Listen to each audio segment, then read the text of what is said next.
Hello, my name's JJ Louis and today we're here at the Culinary Institute of America. We're going to be covering chocolate truffles. People like them because they're expensive. You find them in very nice shops.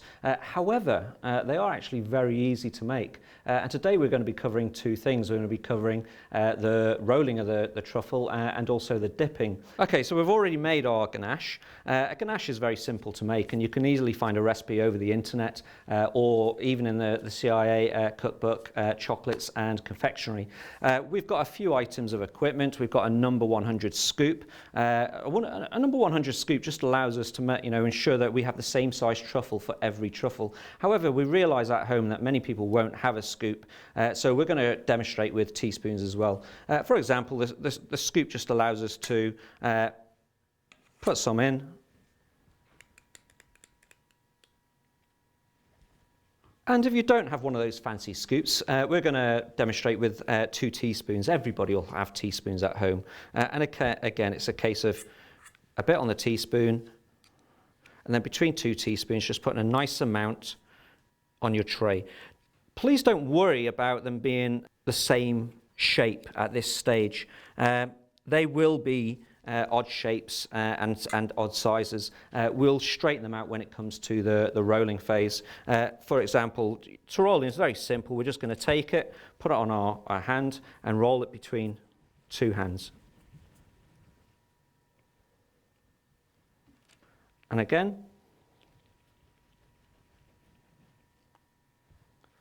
And this is a messy process, during rolling. What I would suggest is before you roll, just ensure that you wash your hands because it is messy, and we just like to keep ourselves as clean as we can.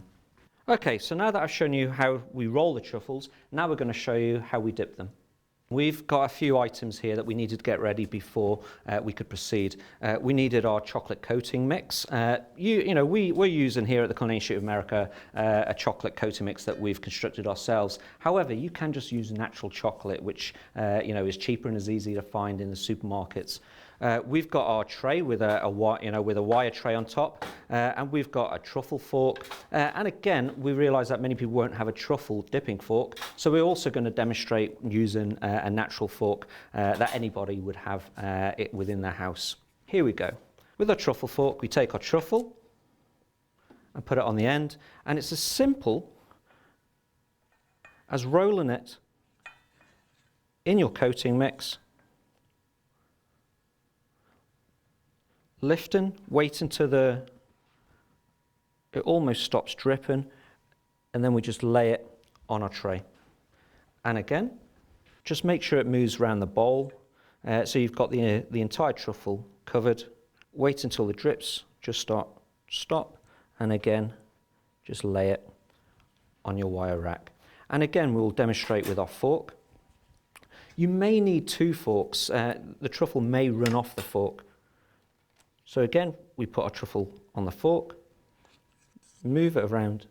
We're going to be coating our primarily we coat our truffles to ensure they don't dry out, to give them a glossy appearance, and to make them presentable and easy on the eye.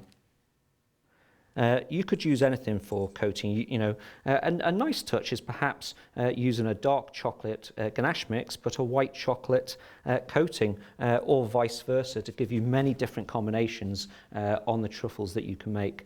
Once the truffles are dipped and before they're dried, it is nice to put a little bit of garnish on each one, and you can garnish a truffle with many different ingredients. Today we're just using a little bit of instant coffee because these are coffee truffles. So again, just a little sprinkling on the top of each one. However, you could use nuts. You could also use a little bit of sugar, a little bit of salt, just to finish the truffles off. And there you go, chocolate truffles courtesy of the Culinary Institute of America. They're easy to make, work great as gifts for any occasion. If you've enjoyed this and you'd like to learn some more, why don't you pick yourself up a copy of the CIA's Chocolate and Confectionery Cookbook.